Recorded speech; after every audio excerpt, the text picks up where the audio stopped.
Hey guys, welcome to this episode of Flick Fans. Today we're going to be talking about the movie Wet Hot American Summer and a little bit about the TV shows. I'm Eric. I'm James. Hell yeah, man. And let's get right into it. I love this movie. Me too, man. So, what kind of, bring me back a little bit. What made this movie prevalent in your life? You know, I gotta say, I think it was the time that I saw it. Same with a couple other movies, like the Kevin Smith movies, just that era on Netflix. I mean, those movies are still on there, of course, but seeing it for the first time in, I want to say, probably sophomore year, maybe, Mm-hmm. or maybe junior at the latest, was when I discovered a lot of these movies that I've really enjoyed and continuously rewatched throughout the couple of years. I don't know how I found out about it though, other than seeing it on Netflix, and I liked the title. I guess I was probably kind of feeling a little randy, and I was like, "Ooh, Wet Hot America. Ooh, what's this?" It was Netflix 30. I find out. I know now. I think Elizabeth Banks is on the cover of it. I don't know if she was at the time, but I'm sure it was just a combination of the picture and the title, and I'm like, what is this about? And then when I read the little synopsis of it, I was like, all right, let's check it out. Hmm. So I think that was, just kind of found it. Maybe it was a recommended movie or something like that. I got you. Yeah. Well, you actually showed me that movie. It was when, we were hanging out at your old house back when we lived in the same town and everything. And we were just kind of looking for something. You're like, "Oh man, you have to watch this. It's like all these old, this old movie from, when these really famous actors were young and like didn't really have a pronounced career yet." Yeah, it All was that stuff like Bradley that. Cooper's first movie. He That, graduated. yeah, Bradley Cooper, Paul Rudd, Amy Poehler. There's more Yeah, that I can't think of right now. But and the guy from Bob's Burgers is the soup can in that one. Even yeah, he has like a small part. Um, and just, it's just crazy because like, and it was one of those movies too where you watch it, you can watch it multiple times, not just because it's a good movie, but because it unpacks so much more every time you watch it. yeah, Like it was kind of funny to me, like going into it not really expecting anything other than, because all you had said to me was, "Oh, this movie's funny and it shows, these actors in it." That's all I had, going into it. hmm So like the randomness, I feel like some of it definitely missed out on the first time watching around because I remember seeing it a second time and being like, "Oh yeah, this movie's not just like silly and kind of random. It's like some of it's straight up fucked up." Like, you know, and just yeah, all of that. And it's like I see a new thing every time I watch it, and it obviously could just be like, "Oh, I don't necessarily remember that because I don't watch it, day to day. I'll watch it every once in a long while, so it's like maybe it's parts I'm just forgetting, but stuff will seem, completely new to me. It won't just be like, "Oh my god, yeah, I remember that part and I forgot about it." It's literally just like it's a whole new thing in the movie for me. yeah. A Like, good example. sorry, go ahead. Oh, sorry about that. Oh, you're A good. good example of that for me this time around when we rewatched it, not together, but when I rewatched it for this was when Beth talks to the scientist whose name I can't remember right now. You have the I the want to say flower Jim. pot. What? I want to say Jim was his Uh, first name. Maybe. But you have that flower pot breaking gag, and then Yeah. it to the cafeteria when the guy, I think he like throws his fork, and that sound effect comes in Yeah, again. just random stuff. I forgot that it comes in after that scene. So the fact that they have it a third time in a totally separate scene, I forgot all about, and I loved it. It's yeah. it's really little just stupid stuff like that that always just gets me going in life. It just when I hear just random off the cuff just absolutely dumb jokes that just catch me off guard, I will laugh about them for hours just cuz like I didn't expect it and I just like loved it. And a lot of times it's from people I don't expect that kind of joke to come from and Yeah. everything like that. So this movie does a lot of that. The one example for me where it was a completely new thing that I totally forgot was when I don't think it was Usain Bolt, but it was another like Olympic African runner. And they're Uh-huh. playing flag football in just some random summer camp in Maine. And it's like a whole serious like slow-mo event, and then at the end of it just like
I don't want to say like taking shots at, the movie, the dynamics of like how most movies are and everything like that, but it was almost kind of like they were poking fun or like kind of being like, "Hey, yeah, like don't you notice this?" When, they make their side characters not necessarily the stars, but the kind of like emphasis characters, you know what I mean? Like where it's like the like JJ or whatever, the dude with the long hair. It's like he's important to the movie, but he's not necessarily like the main character or like what it's about and everything. Yeah, for sure. And when they tell him to walk off, like he does stuff where he walks like straight into the lake. No, yeah, he doesn't even like go like this. He just goes like whoop. He literally just, yeah, no, it's like a straight up just walk off, and then the he just doesn't have ground underneath him Yeah, anymore, and he's just still going. And yeah, it's so funny because to me that was kind of like they put that stuff in there. I mean, obviously for comedic effect, but it also seems like they're like, it's where do these characters go? Where do these types of characters go in the movies when they're told to like buzz off or anything? Because the way they display them in the movies is that their lives revolve around the more important, more prominent characters in the movie. yeah. Y- It kind of That gives was me. my interpretation of it, you know what I mean? Mhm. Yeah, it gives me a feeling now that you said that where uh all of these characters like they only live in whatever scene that they're in. And I think that might explain why, they shoot up heroin and rob someone, then they're back at camp. Everything's fine.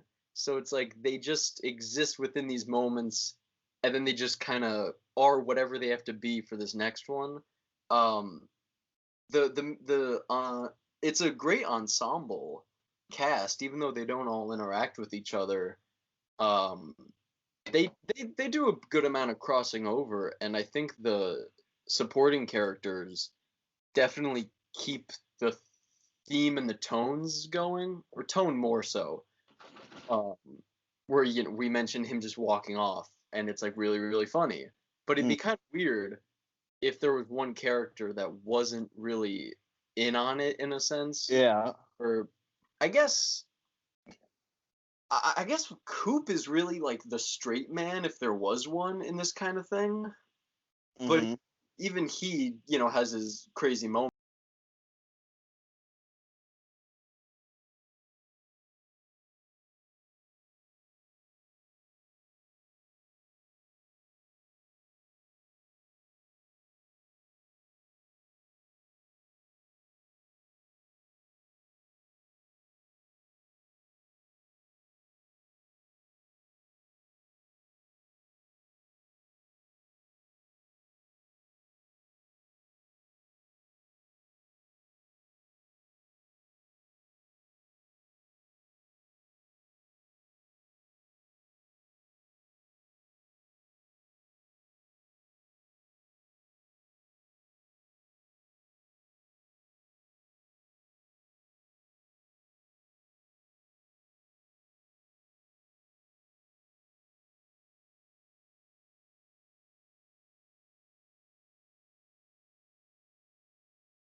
like even the intro, it's just kind of like for someone going in completely blind, it kind of just makes you think like, oh, this is gonna be a movie about kids at summer camp or whatever. Yeah, And then it gets into just like there's a couple random things here like, huh, that was weird. And then as the movie goes on, it's just weirder and weirder shit till it adds up to just being like, oh, the end of the world is coming, and like these random camp counselors are figuring it out. yeah, I think it's really funny and it's really effective, particularly with this style where the the term I think is like window into the world or the anchor or something like that, where they don't really have that, but they just have the progression that just instead of pointing it out, where it's like, oh, isn't that weird? They just keep running with it, and you as the audience, you're just supposed to accept it and It's keep like, going with okay, this is what the movie is, I guess. yeah. Guys, this is the Paul Rudd Appreciation Hour, where we I talk want Paul Rudd for an hour. I want you to start this off so Okay. that I don't, plow over you. Will do, man. Like I said though, they establish the relationships and the dynamics and the characters really, really well early on. Yep. And I would say, no exception with Mr. Rudd, um, where you see him making out with Katie, and he his funny faces, dude. Oh my god! But just right away, where he is immediately like just so disinterested in her, and in a normal comedy, I think there would be more acknowledgement of like, hey, you're being an asshole to me, and he's like, whatever. But she doesn't even say that, right? She's like, it's like, oh, maybe we should go for a walk later. Ah, God damn it, you're smothering me. And she's Yeah. like, oh, I'm sorry, I just want to hang out with you. He's like, my butt itches, and he's just like totally does not give a shit about her, and it's established so well and so easy, like so quickly. Um, his faces throughout the movie are priceless gems, honestly. Mm. I Um, loved the whole literally like minute or two long scene of him being told to pick up the tray that he just deliberately like he just like takes the but he for some reason he's still there like alone after everyone left, and then like the head counselor comes over, and right as that happens takes a bite, chugs his juice, throws it on the floor, like flips the tray over, and then like slides out and just I noticed this doesn't push the chair in. And that's like a big because it's like that's like a douchebag move to just like push the chair so far out and everything like that, because it's just like an established polite thing. You push the chair in after you get up or whatever. But he pushes it like really far out because he's just like, they want you to know, like, this guy is a douchebag. I think they do that. I mean, not only just Paul Rudd, but like with all of them, I think they really exaggerate the character like on purpose. They do it just right away. They want you to know who's who and everything like that. They want you to be like, this is what like our goofy random take on like a stereotypical summer camp group of people. yeah. And And you said before that you were saying, oh, not that they're taking jabs, but I definitely think it's a parody of oh, it's so a parody. Yeah. summer movies, teen coming of age movies, movies in general. 'Cause yeah, at the end of the movie, almost out of nowhere, they set it up a little bit, but then a big chunk goes by, and then he's like, a satellite's about to, fall onto the camp and kill us all. And I feel like that's a very 80s, 90s thing where, there's like kind of the end of, or a big disaster is about to happen. So I Yeah. think it also works really well where it's like, okay, we're going to do uh, a funny teen summer camp movie and Yeah. then start getting the stereotypes, the archetypes of movies and people, right? It's like, all right, then we'll do a parody of it. And it goes so well because right off the bat, yeah, you do understand that Paul Rudd is the cheesiest, weirdest, kind of lamest bad boy. Oh yeah. Which is even He's funny wearing because jeans, jean jacket, red rag hanging out the back pocket. uh, He's got the hair Uh-huh. Like, oh, It's funny to think that Jean Garofalo, who was that actress, she was like the big name at that time. yeah, I didn't even know that. That's surprising to me because it's like out of all the actors there, like I didn't recognize her, and I didn't recognize Cooper Katie, who are the main two characters. No, Don't I don't think they were big actors at the time. Oh no, me neither, but I'm saying like I don't even remember them from stuff now. Oh yeah, And and it's so funny because like especially the way I was introduced to the movie by you was just kind of like, oh, there's all these actors that made it big, which is true, they're in it, but what's the nerd guy in there? That's like the robot guy that does like a yeah, he's been in some stuff too. He's been in Big Bang Theory. He was like a very big character in Big Bang Theory, which was like the highest rated show till last year. Yeah, the guy Victor's friend is in Brooklyn Nine-Nine. I can't remember Yes. the character name. Yes. And Victor was in some stuff. I don't remember exactly what, but I remember seeing him outside of that. To continue our Paul Rudd talk real Oh fast. yeah, why do we get off that? Yeah, to go to the show, the first day at camp, where it's really interesting seeing him as way less of the bad boy. I mean, he kind of is, but he definitely He has more of a character in it.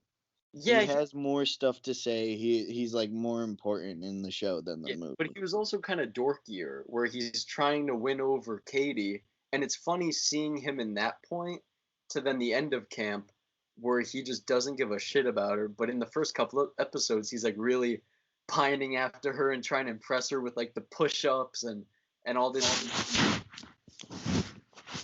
I mean, yeah, it definitely gives Paul Rudd a bit more to do. And I was watching this episode earlier where he auditions for the play, he gets the role, and they start practicing, and they don't even start. And he's like, I can't do this, and he runs away. And I'll do it for you. Oh boy. You see him from the back, and he runs like this, and then Yep. Taylor goes, Andy, stop, and he's like. Like it's just so goofy and exaggerated. He's like, It's very cartoony, yeah. which is it's perfect for him in the movie. I mean the show. Yeah. Like him trying to woo her is so funny.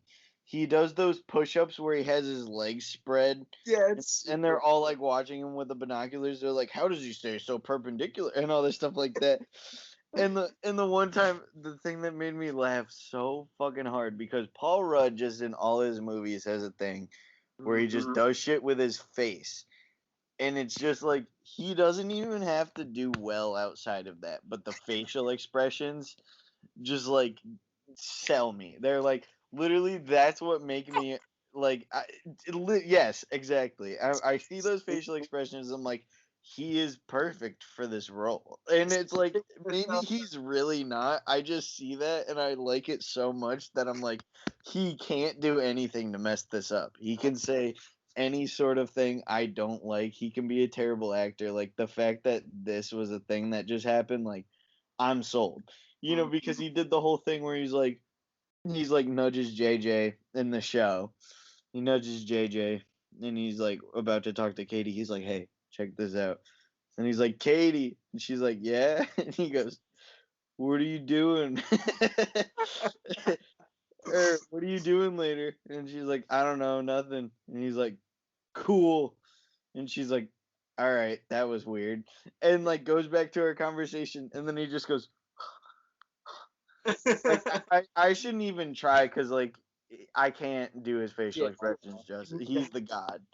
He's the god with that. But Yeah. he just does that for like a minute straight to JJ, and JJ's just like Yeah. in the supportive best friend. He's like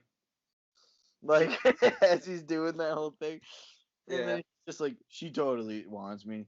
Mm-hmm. What does he do like right after that? No, Where he turns around and like walks into like a corn maze or something. He's like, that was a different scene. oh, Yeah, okay. that's what I'm talking about. Yeah, it was a different scene.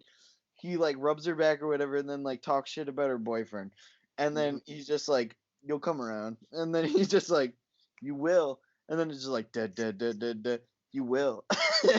He just keeps I- going until yeah. he's in the cornfield, and then he's like, "You will."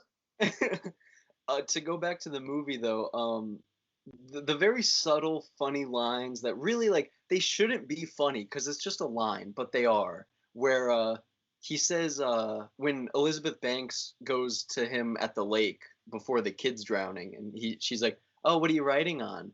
And he goes, "My journal." And she goes, "Do you mean journal?" And he goes, "Yeah. Guess I'm not all smart like you." Yeah.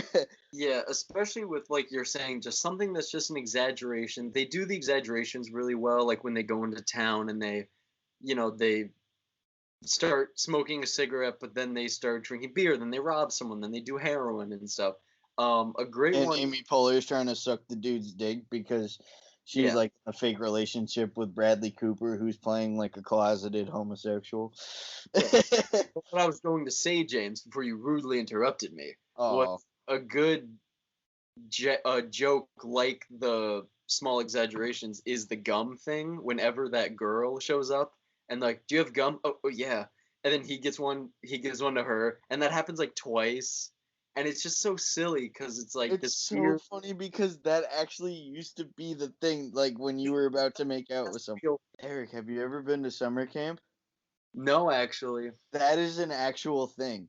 I That bet. is an actual like formality. There, like when a girl asks you for gum before you reach an age where you can confidently ask like, "Hey, like, is this going somewhere or whatever?" Like before it's actually a conversation thing, you just say shit like that. Or when you're asking her, you go, "You want some gum?" Sure. That's what that fucking means. Oh, I know. I know. Because everyone wants to be minty fresh. Hmm. Like everyone wants to do all that shit, and no one can straight up ask something like that. Yeah, of course. No one has that kind of balls. And so that was the one thing where I was just kind of like, wow, that fucking brings me back. I'll say one thing about one thing that I thought was a little strange in the show is that you find out that the girl, I forget Abby, her name. Abby No, Bernstein. okay, yeah, that Victor's trying to have sex with is actually a 13-year-old this whole time. And she just rapid fire goes through puberty. Yeah, and it's funny, it's absurd, it's kind of ridiculous.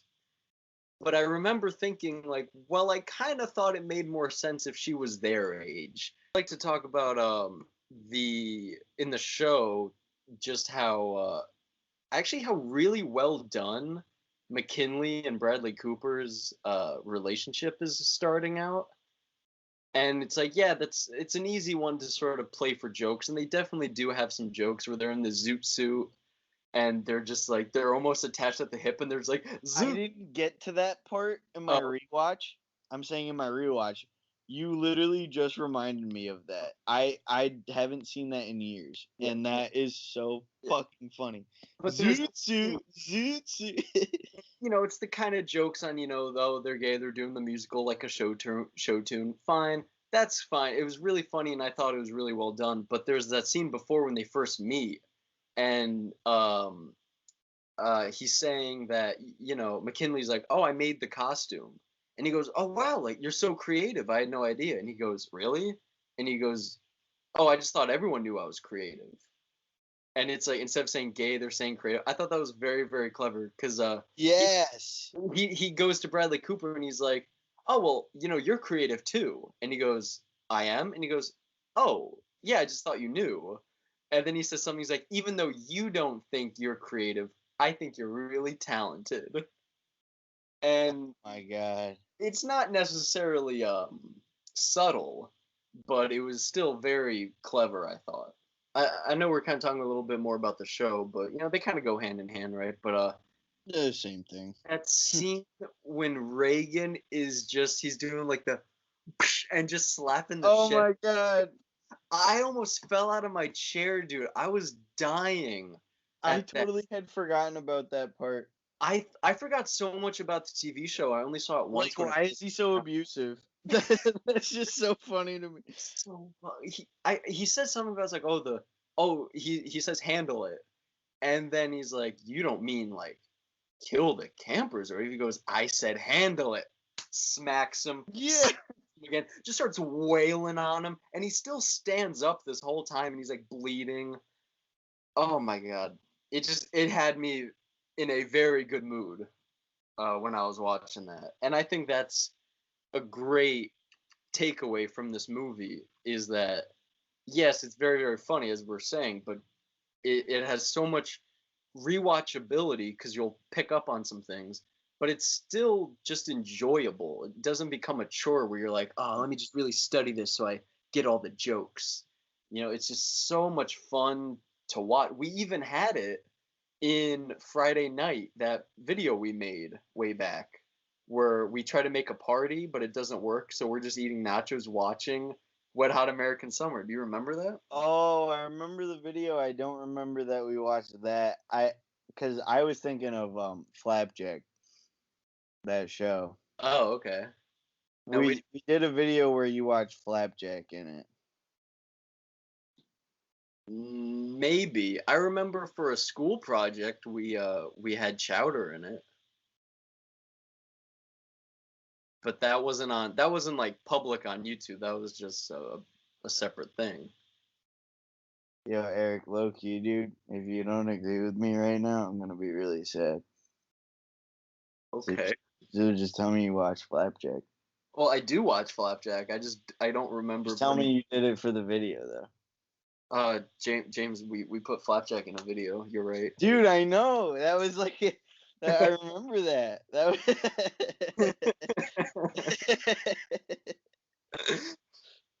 No, but no, I do remember that video. That was if you're balling on it's not balling if it's balling on a budget, and I slap you in the grocery store. Yeah, dude, and I'm on the end of it like a kid, and you're pushing, and I'm on the cart. I would totally slap my kid in the middle of a grocery store. That's why I don't want to be a dad. I could see him like trying to get me to buy some like stupid ass snack. Yeah, just like some stuff that I know I don't like and that I think is like cringy if you do like, and then I'm just like, no son of mine will like that snack, and then he's like, but I love it, and I'm like, no, I can't think of a specific right now. Yeah, it's funny that you mentioned that. I think like Velveeta mac and cheese. That would be one for me. Oh my! I would disown my kid. He'd be on the street. My cousins and my aunt disappointed me so hard when I went to visit them. They told me, they go, oh, Auntie Annie's mac and cheese? That stuff's gross. And I was like, okay, whatever. And then they're like, oh, Velveeta, that's so good. I was like, dude, I will literally knock you out in this. It was like a Michigan grocery store. It was a German thing. I don't know what it was called, but it was, dude, I was gonna knock him out in the middle of it. Grocery Tag? So Guten Tag? It was That was it was called Myers, but it was spelled like Migers. Oh, yeah. Yeah, but it was pronounced Myers. That's the weird thing, where it's like, I could care less about my child's sexuality or spirituality. If you eat fucking Velveeta, or Hostess over Drake's, we're gonna have a problem. Ooh, dude, goddamn problem. You're putting some real sauce on them right now. I think that it almost made me like emotional in a way when I saw the show come out after the movie. Just seeing like the difference in age, and just how these people looked different and everything like that. Yeah. Like, and it was just kind of like, because it was an old movie when I first watched it. I don't know when, like 2002 or something.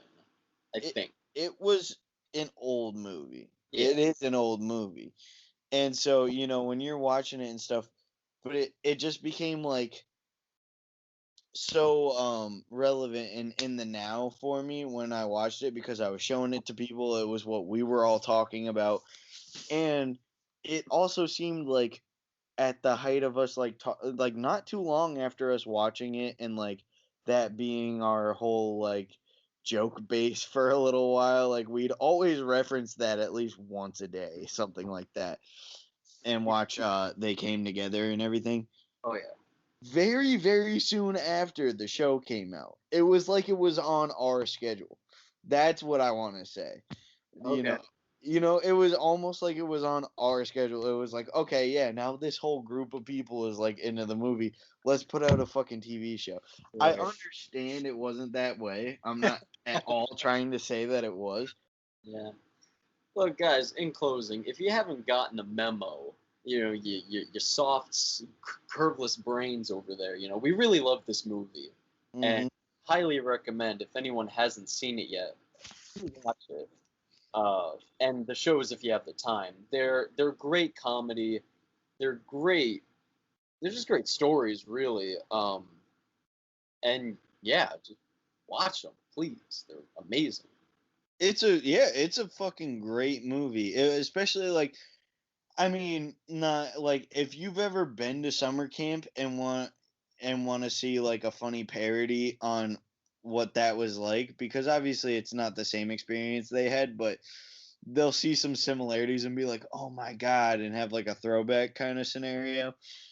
And even if not, if you just really want something like you don't even have to pay that much attention to because it's so rewatchable and it's one of those things you can literally just like tune in a little bit and then be like, oh my god, that's fucking funny, and just kind of like go back to whatever.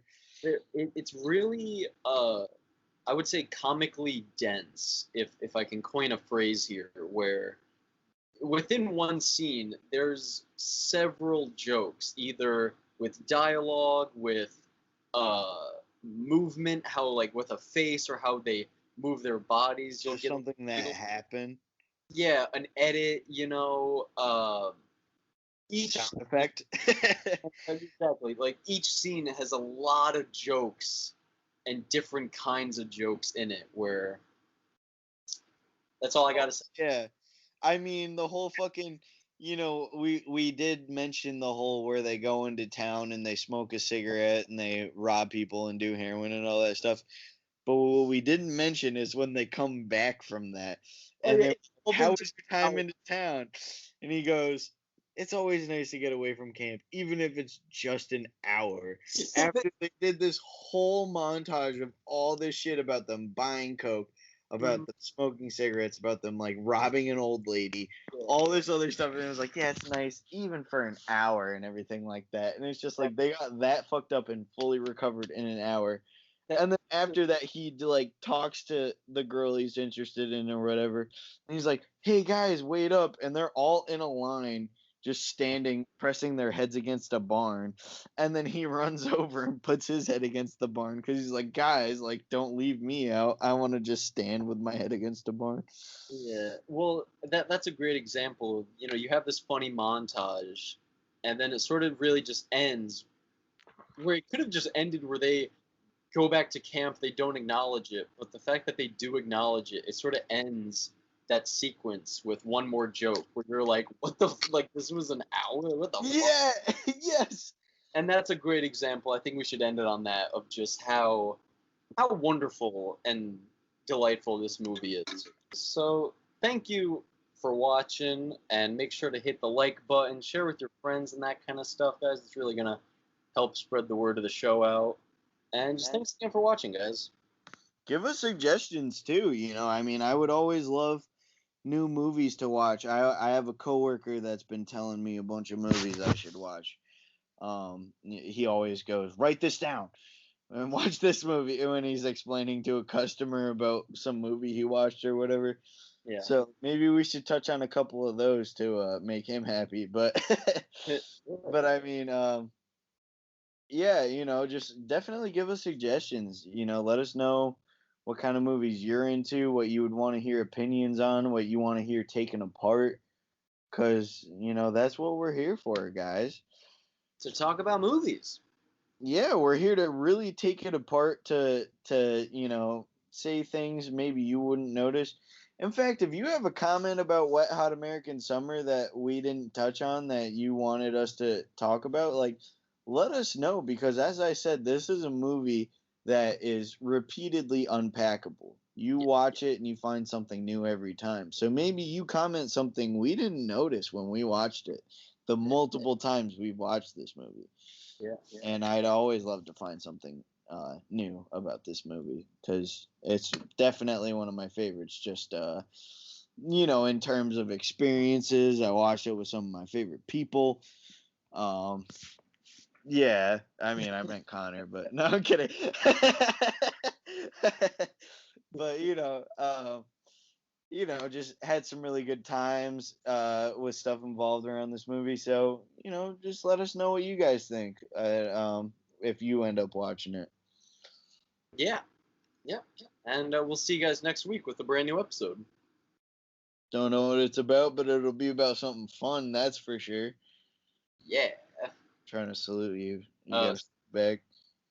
Oh, you're doing it better than me. I'm in the fucking military. I should know this. Ready? Yeah. Wow. All right, guys. See you.